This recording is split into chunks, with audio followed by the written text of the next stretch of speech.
Olá, tudo bem, meus amigos? Estamos aqui mais uma vez, produzindo conteúdo, produzindo assuntos e temas que são relevantes para a vida daquele ou daquela que quer uma alta performance, um alto desempenho na sua vida. E hoje nós vamos falar de um tema que eu e o Anderson, tanto o Anderson quanto eu, passamos, e foi um momento difícil nas nossas vidas, mas nós decidimos e optamos por perseverar. E o tema hoje é perseverança, onde em um momento da nossa história nós perseveramos e depois de passar por um momento crítico, nós vimos que foi a melhor coisa a fazer. Talvez você esteja num momento em que você está pensando em desistir, está muito difícil, não está fácil, você vê que as coisas estão contrárias a tudo que você imaginava, mas nós temos uma mensagem para você. E o Anderson vai começar a contar aí a sua história de como foi ele perseverar em um momento da sua vida, e logo depois também eu vou contar um fato e um evento que mudou a minha história em relação a eu ter perseverado em um dado momento. Não é isso, Anderson? Isso aí, Emerson. Tudo bom com você? Tudo bem, meu amigo? Como é que foi Ok. essa sua história aí de perseverança? Fala um pouquinho para a gente. Vamos lá. Tudo bom com vocês aí do outro lado? Essa história, ela é bem emblemática para mim, porque ela aconteceu num momento em que eu vou dizer assim, eu estava perdido na carreira. Você sabe aquele momento em que você tem dúvidas sobre um monte de coisa? Você não sabe para que caminho vai? Um dia você acorda cheio de certeza, no outro você é um poço de dúvidas e insegurança. E essa história, ela parte desse princípio. Quem já não viveu por isso, né? Quem de vocês aí do outro lado já não passou ou passa ainda hoje por momentos como esse?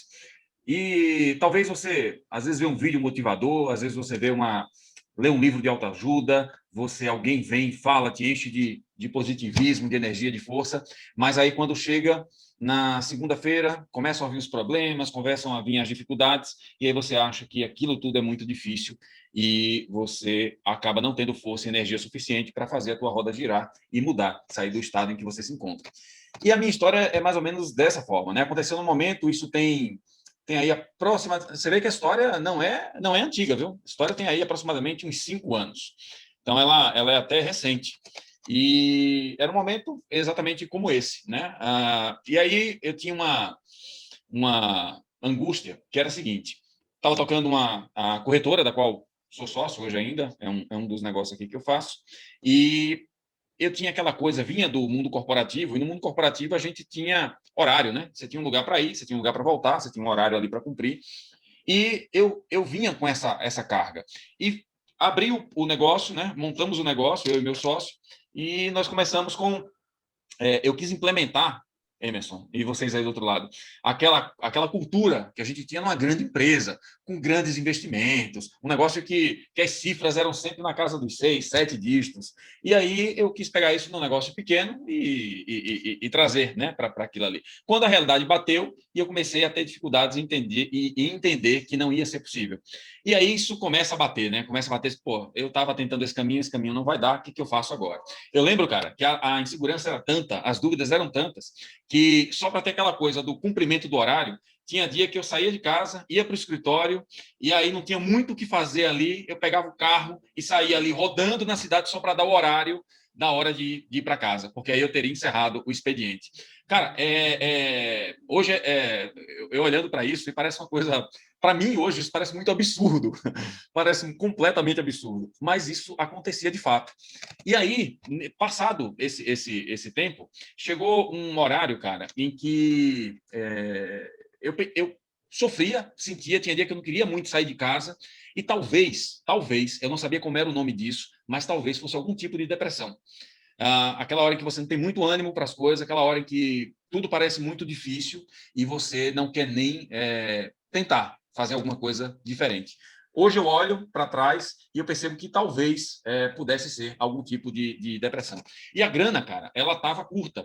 A gente tinha tentado alguns negócios, tinha ido assim um ano, tinha ido muito bem, e num segundo ano aquelas coisas não estavam rodando mais e tudo ia ficando muito complicado, muito difícil. Eu lembro de um dia, e aí acho que esse foi o dia do meu basta, sabe? Aquele dia do chega, aquele dia que você chuta o balde e diz, porra, essa vida aqui não é para mim, está na hora de tomar uma ação.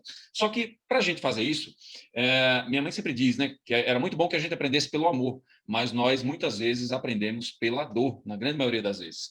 E a dor chegou. Foi um dia em que o Pietro, meu filho, a gente precisava comprar um remédio, ele estava doente. Cara, eu juntei assim, acho que tinha uns 3, 4 cartões de crédito, de limite, acho que não dava R$ 40, hein? Acho que não dava R$ 40, cara. e a gente, pô, não conseguia comprar, cara. Tivemos que pedir emprestado para comprar o remédio. E eu disse, cara, essa vida aqui, essa desgraça dessa vida aqui não é para mim. Eu sou mais que isso, né? Eu venho de um passado de sucesso, de construção, de crescimento e tal. Porra, eu não sou esse cara aqui, né? Eu preciso. E aí, essa hora também a gente entende, cara, que o que te trouxe até aqui não te leva para frente.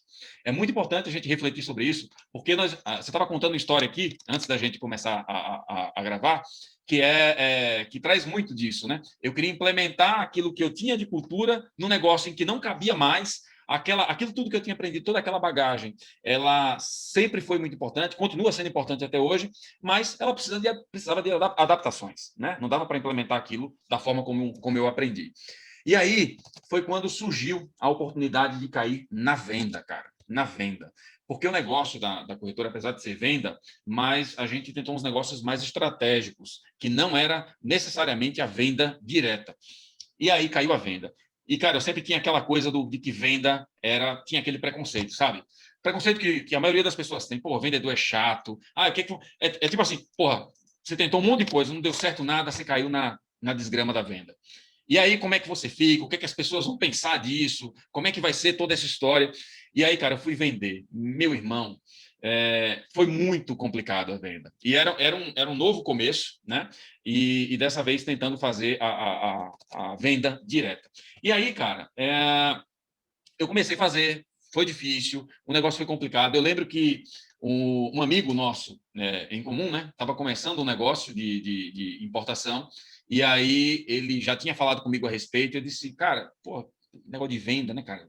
Não, fica aí que eu vou continuar tocando aqui as minhas coisas estratégicas, vou continuar aqui no meu macro planejamento. E aí eu disse, não, cara, vamos lá, vamos tentar.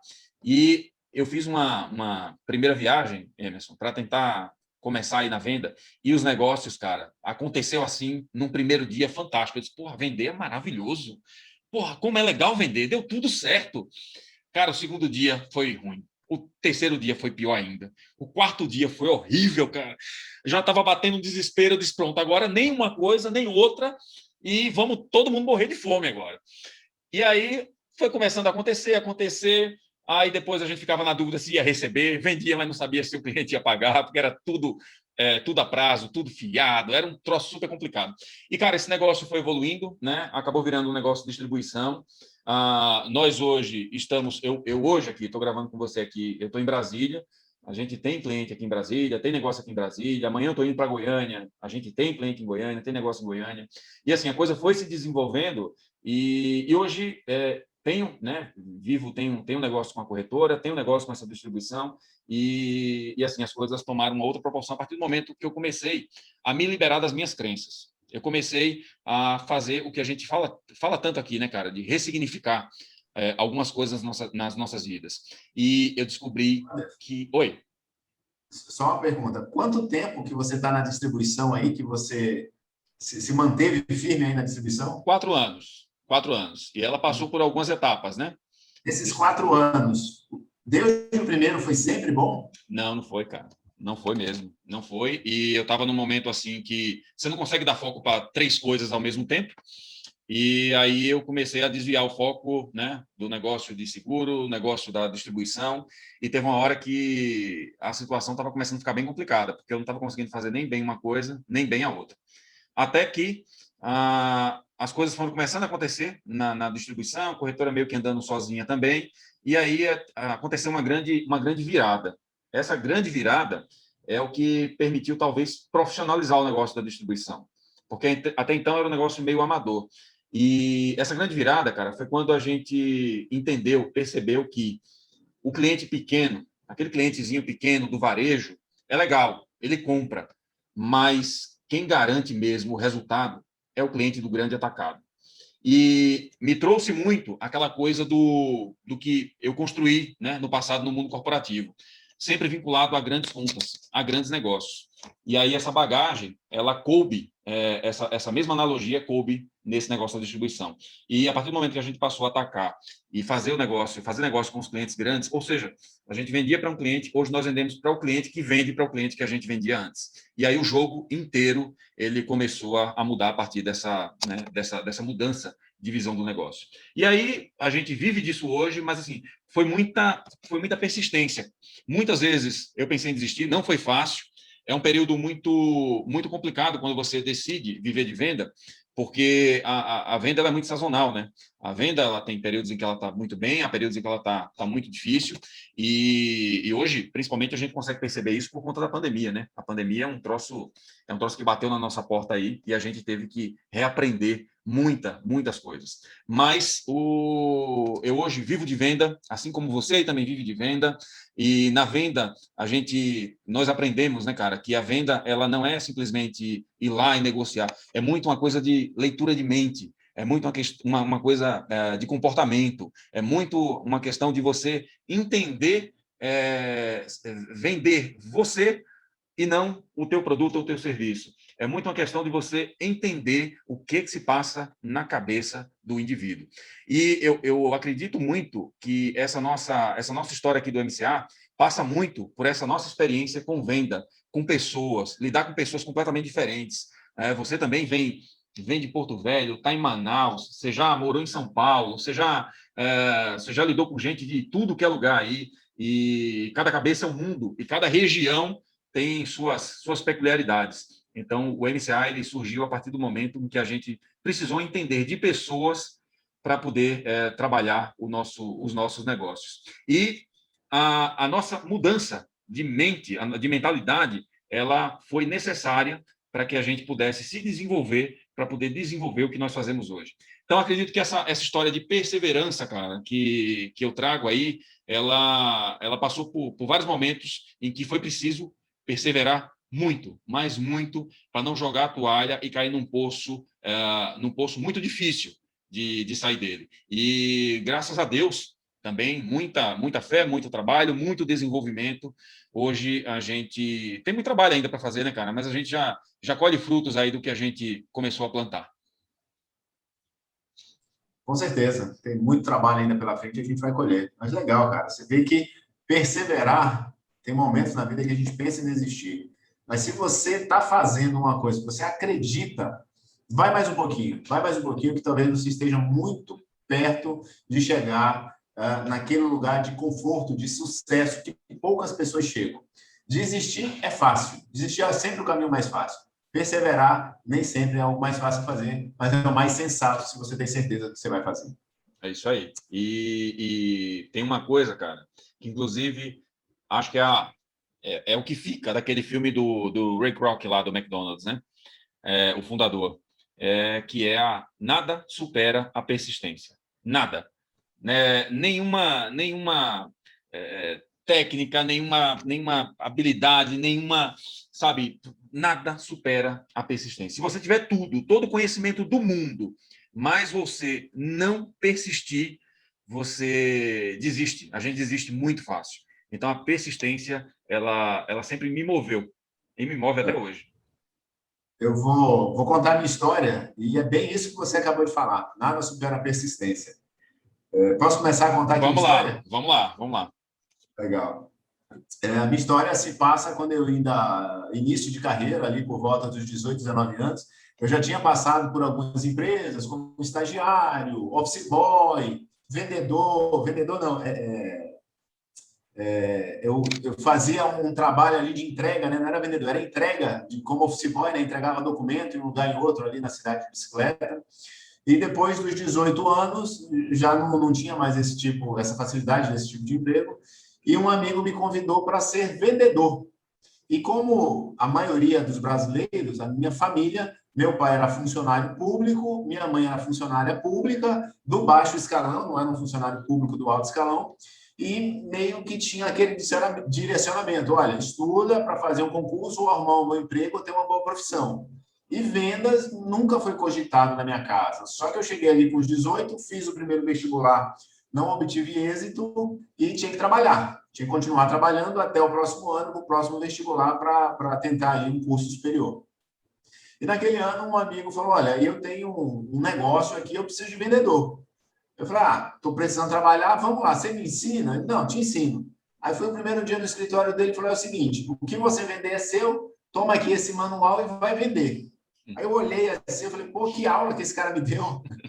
voltei para casa desanimado, mas pensei e falei, bem, eu vou estudar e vamos ver o que dá. E nessa época, ele tinha uma corretora de seguros e eu tinha que vender seguros de automóvel aos 18 anos. E aí eu sempre falo, gente, se eu aprendi a vender, qualquer um aprende, tá? Essa pessoa que vocês verem, vocês estão vendo hoje aqui, às vezes se comunicando relativamente bem, com certa fluidez nas palavras, não é a mesma pessoa quando eu tinha 18 anos. Eu tinha vergonha de falar, eu era extremamente tímido, não apresentava trabalho público, era bem complicado. E eu pegava ônibus para sair para as vendas, e eu pensei, aonde é que eu vou vender seguro para automóvel? Na época existia o Detran, e as pessoas, os proprietários de veículos, iam até o Detran para fazer emplacamento. Hoje você faz online, se contrata alguém ali no despachante, ele faz tudo, seu carro está pronto. Mas naquela época, não. A pessoa ia pessoalmente até o Detran para emplacar, fazer vistoria. E eu pensei, bem, vou até o Detran e vou abordar as pessoas que chegam ali com veículos novos ou estão fazendo a transferência. É um bom local para eu vender. E eu fiz isso, pegava um ônibus na cidade que eu morava, e o ônibus chamava Interbairros. Eu demorava 30 minutos da minha casa até o Detran. E eu cheguei lá, Anderson, na primeira semana de trabalho, eu passei uma semana inteira, chegando 8 horas lá no Detran, eu ficava das 8 às 2 da tarde, que era a hora que fechava, e sabe quantas pessoas eu abordei na primeira semana? Não é nem quantas pessoas eu vendi, quantas pessoas eu abordei em uma semana? Umas 200. Nenhuma. Eu fiquei uma semana e não consegui abordar ninguém. Eu chegava perto da pessoa, oi, tudo bem? Como é que você se chama? Meu nome é Emerson e tal. Mas na hora de oferecer o produto, eu tinha vergonha. Sabe por quê? Depois, anos depois, eu avaliando aquela situação, eu tinha medo da pessoa me dizer não. Porque o não, naquela época, era não para mim, não era não para o produto. Eu tinha muito medo de a pessoa me recusar. De rejeitar, né? Tempo, me rejeitar. Com o tempo, eu aprendi que aquele não era para mim, era para o produto. E aí, o que aconteceu? Eu passei uma semana indo todos os dias, olhava, falava com as pessoas, mas nunca oferecia o meu produto. E aí, no final de semana, eu voltei para casa, tinha gasto dinheiro, porque o trabalho, se eu vendesse, eu recebia, se eu não vendesse, eu não recebia. Tinha gasto dinheiro que eu tinha pego com a minha mãe ali, com meu pai, para pagar o ônibus e não vendi nada. Ou seja, o que era para eu ganhar dinheiro, eu perdi dinheiro, porque eu acabei entregando o que eu tinha. E no final de semana eu fiquei, vou largar isso, vou largar a mão disso, esse negócio de venda é para maluco, eu não sei vender. E aí eu voltei lá no escritório na segunda-feira e falei, cara, não sei vender, não consigo vender. Ele falou, olha, tá bom, eu não tenho o que fazer. Ou você vai lá e vende, ou não tem como eu te pagar um salário, você tem que vender. Mas vamos ali comigo que eu vou te ensinar, pelo menos, como é que eu faço. Eu dei uma volta com esse cara e eu vi que ele era muito natural. Ele já era uma pessoa bem sucedida em vendas de seguro e para ele era natural. Ele chegava num posto de gasolina e falava, oi, tudo bem? Meu nome é fulano, você tem seguro do seu carro? Não. Ó, pega aqui o meu cartão, vamos fazer uma cotação. E eu vi ele fazendo isso com tanta facilidade e as pessoas não rejeitavam ele, pelo contrário, legal, faz para mim, não faz, muito obrigado, faz para mim a cotação do seguro. Eu falei, poxa, não é tão difícil. Quando as pessoas diziam não, eu percebia claramente que eles não rejeitavam ele, rejeitavam a proposta que ele trazia. Eu falei, tá, vou tentar mais uma vez. E aí eu fui para a segunda semana, para a minha jornada, e nessa segunda semana eu abordei algumas pessoas, e na sexta-feira da segunda semana saiu o primeiro negócio. E aí eu recebi ali a minha primeira comissão daquele primeiro negócio, falei, poxa, esse negócio é bom. E eu continuei insistindo na venda.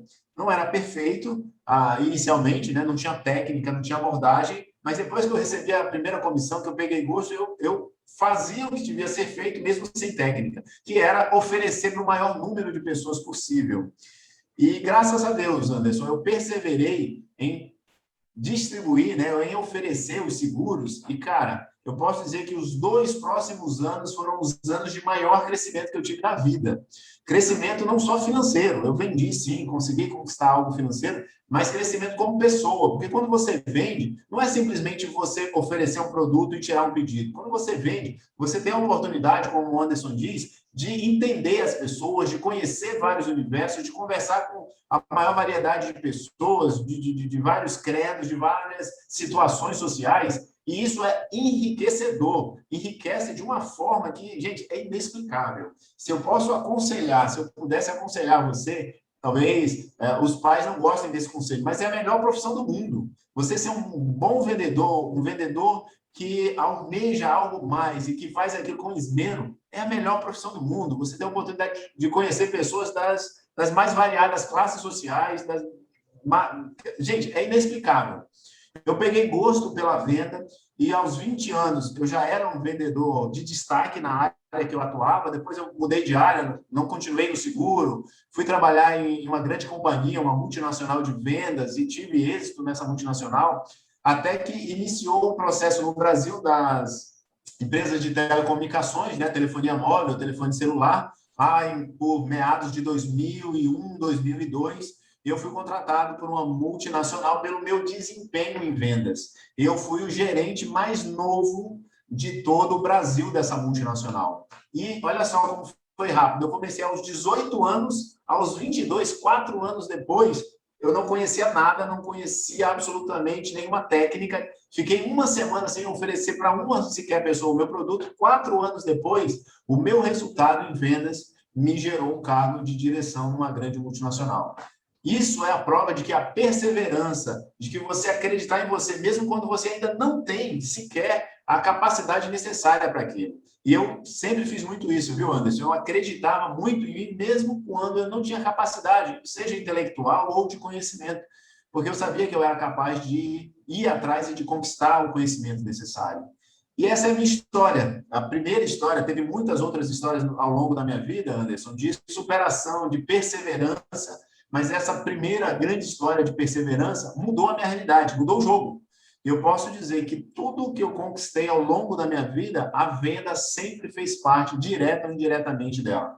Eu posso dizer que eu sou apaixonado por vendas, quero aprender e aprendo, ensino hoje a cada dia sobre vendas, sobre relacionamentos, porque é algo que transforma a vida como transformou a minha, viu? Perfeito, cara. Bela história, hein? E eu puxei aqui a história da persistência sem nem saber o que você ia falar aí. Mas isso mostra alinhamento, né? Nós estamos alinhados aqui no mesmo tema. E pô, tem gente que desiste tão fácil, né? Eu já ouvi algumas vezes a seguinte frase: as pessoas não fracassam, elas desistem. Desistem. Né? Cara, eu falei esse final de semana e sempre eu falo. Eu tenho um bom relacionamento com meu pai é vivo ainda hoje, a gente conversei com ele hoje. E quando eu tinha ali uns 13 anos, eu sempre fui muito independente. Eu queria praticar um esporte, eu ia atrás. Se tinha de graça no bairro, na comunidade, eu fazia. E quando tinha que pagar, eu sempre pedia para o meu pai, o senhor consegue pagar para mim? Às vezes ele conseguia, às vezes não conseguia, eu ficava sem fazer. E com 12, 13 anos, eu gostava de um esporte ou de um curso lá, seja qual era. E lá pelo meio, eu falava, pai, não quero mais não, vou parar. Eu sei que no segundo ou no terceiro curso que eu falei para o meu pai que eu ia parar, ele me chamou, meu filho, vem cá, você vai ficar desistindo das coisas até quando? Até quando você vai começar e vai parar das coisas? Olha, a partir de hoje, se você quer agradar o seu pai, tudo que você começar, pense, porque eu não gostaria de ver você desistindo. Essas palavras do meu pai ficaram marcadas para mim. Pô, eu tinha 12, 13 anos, eu tenho 40 hoje, e hoje eu tenho dificuldade de parar qualquer coisa que eu começo. Eu geralmente penso bem no que eu vou começar, mas quando eu começo, eu gosto de ir até o fim. Seja um compromisso com um amigo, seja empenhar uma palavra, no que seja, eu tenho muita dificuldade de parar quando eu começo. A leitura de um livro, estou em alguns desafios pessoais, eu não gosto de parar. E eu posso dizer que é uma influência positiva, na grande maioria das vezes, vinda do meu pai.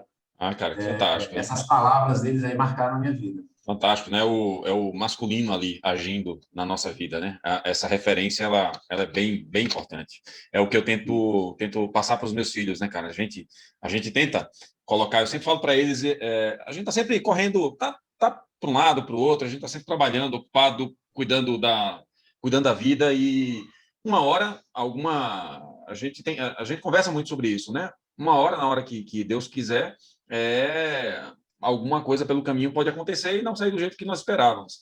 E o que nós estamos fazendo aqui, de certa forma, já é um grande legado para os nossos filhos, né, cara? Já deixa muito da mensagem. Os nossos pais não tinham esse recurso, né? Eles falavam para a gente, mas assim, não tinha esse recurso aqui da gente poder ver depois. Eu estou com uma dúvida aqui, o que meu pai diria numa hora como essa? Deixa eu ir aqui buscar um conteúdo dele aqui para ver o que ele falaria. E é fantástico. Então, a nossa missão aqui ela passa muito por trazer significado para a vida e em situações complicadas, complexas, pelas quais nós passamos na vida e ainda vamos passar por muitas, tenho certeza disso. Como é que a gente age numa situação como essa? E as que nós iremos passar, elas certamente serão, nós iremos lidar com elas de uma forma completamente diferente do que lidamos há alguns anos atrás. E se pudesse dizer para vocês aqui, gente, pague o preço, esteja disposto a pagar o preço. Pagar o preço é se arriscar. É se arriscar quando você diz, será que eu devo fazer? Será que eu não devo? Se arrisque. Olha se não tem um risco grande demais de uma tragédia acontecer, se não, se arrisque. Pague o preço, porque só cresce, só evolui, só vai para frente quem paga o preço. Nós estamos aqui hoje falando com vocês porque nós pagamos o preço, né? E continuamos pagando o preço na nossa vida. Não se importe com a opinião alheia. Não se importe com o que o teu vizinho vai pensar, o teu ciclo de amigos vão pensar, o que as pessoas da tua família vão... Não se lixe para isso. Se lixe para isso. Porque essas pessoas, elas muitas vezes, nós já falamos aqui algumas vezes, elas querem o seu bem. E elas querem o seu bem não querendo que você corra riscos, não querendo que você corra perigo. E outras não, né? Outras realmente não querem que você cresça, querem te manter preso ali naquele ciclo de derrota, aquele ciclo vicioso que não vai para frente nem para trás. Então, se lixe para essas coisas. As verdadeiras amizades, elas permanecem. Não tenha medo de perder amigos no teu processo de crescimento, na tua jornada. Não tenha medo de perder amigos. Pô, nós somos amigos há quanto tempo, cara? Pô, pelo menos aí há 10, 11 anos, né? Acho que uns 15 anos já, cara. Acho que uns 15 anos. E, pô, passamos por todas as dificuldades, arriscamos em várias coisas e estamos aqui juntos construindo esse projeto. Então, não tenha medo de perder amizades, porque as verdadeiras permanecem com vocês. Uma coisa muito importante que eu aprendi, baixe o ego e a vaidade. A desgrama do ego, cara, tem um livro, né? O ego é o seu pior inimigo. E tem um amigo meu que é falecido já, que ele dizia, cara, um homem, quando ele perde tudo, a única coisa que ele não perde é a vaidade. E, cara, eu fiquei durante um bom tempo num ciclo de vaidade, queimando reserva até chegar a um ponto em que não tinha mais nada para queimar. E aí eu tive que deixar a vaidade de lado, deixar o ego de lado e começar a trabalhar. Nós ficamos nos preocupando, né? Como será? Estou aqui gravando esse vídeo, o que será que as pessoas vão achar? Como será que vai ficar o vídeo? Pô, eu tenho uma preocupação com o meu olho, né? Pô, sofri um acidente quando tinha 14 anos e o meu olho é diferente um do outro. Mas, cara, tudo isso é o nosso ego. Pô, as pessoas estão se lixando para você, cara. Estão se lixando para você. Faça o que tem que ser feito e valorize sempre aquele ciclo menor que está próximo de você. Esteja disposto a desaprender para reaprender. Muitas vezes nós chegamos com toda a banca de que nós temos experiência, nós fizemos grandes coisas no passado, nós somos fantásticos, maravilhosos e queremos impor as nossas ideias sem estar atento que o mundo muda, que as coisas mudam, que tudo é cíclico e que nós precisamos a toda hora reaprender. Estar com a mente aberta, a cabeça aberta para aprender novamente. Aprender, às vezes, a mesma coisa de formas diferentes. Então, se pudesse falar algumas coisas para vocês aqui, com base nesse tema aqui da perseverança, esses são elementos, ingredientes que fazem toda a diferença para você poder ter sucesso aí, perseverando e persistindo. É isso aí, Anderson. Acho que demos o nosso recado por hoje. Gente, perseverem, não desistam. Desistir é para os fracos. Isso é forte, mas desistir é para os fracos, porque é o caminho mais fácil. Desistir de qualquer coisa, gente. Desistir de um casamento porque você está em crise ou porque você não concorda com algumas coisas. Desistir é mais fácil. Parar com a empresa, parar com o negócio porque o chefe está pegando no seu pé, parar, seja o que for, é o caminho mais fácil. Por quê? Porque a gente não quer lidar com a dor. Lide com a dor. Eu sempre falo, seja apaixonado pela dor, porque é quando está doendo é que você está crescendo. Seja a dor de acordar mais cedo, e a gente já falou um pouco sobre isso, a nossa rotina, eu gosto de acordar cedo e eu me desenvolvo muito nessas primeiras horas da manhã. Seja a dor de um exercício físico, mas eu me sinto muito bem depois que a dor passa. Seja a dor de que você tem que pagar o preço por melhorar profissionalmente, e isso às vezes dói, porque você tem que trabalhar um pouco mais, você tem que aprender um pouco mais, você tem que dar mais resultado. Seja apaixonado pela dor. A dor significa que você está crescendo. Quando você sente dor, é claro que não é uma dor absurda, mas aquela dor que te incomoda, que faz você sair do lugar, que faz você sair da inércia, essa dor, ela é boa, se apaixone por ela. Desconfie se você está fazendo qualquer coisa na sua vida, seja o que for. Se não está sendo desconfortável, desconfie, porque provavelmente você pode estar num platô, e esse platô, logo depois, não é um crescimento, é uma ladeira abaixo. Tenha muito cuidado e se arrisque, como o Anderson disse, e persevere. Tá bom? Esse é o nosso recado. Espero que você tenha gostado um pouquinho aí das nossas histórias, que você possa se inspirar nelas e, de alguma forma, possa contribuir para o seu crescimento. A gente está tentando um novo formato, que é esse formato de bate-papo, eu e o Anderson contando algumas histórias das nossas vidas. Mais breve, nós voltamos com as aulas e com aquilo que nós temos preparado para você. Um grande abraço, curte, compartilha, manda para um amigo seu aí esses vídeos. Não se esqueça de nos acompanhar no Instagram, no Facebook e no YouTube. Não é isso, Anderson? Qual é o seu recado aí para a gente se despedir, pessoal? É isso aí. Curte, compartilha e não se esquece de que tem sempre alguém de quem você gosta muito que está precisando, de repente, ouvir alguma das coisas que nós falamos aqui. Então, o nosso propósito nessa vida é sempre contribuir para a vida de outras pessoas, né? Então, contribua com a vida de uma pessoa que você gosta, compartilhando esse conteúdo com ela. Um abraço para vocês e até o próximo. Um abraço, Emerson. Um abraço, até mais.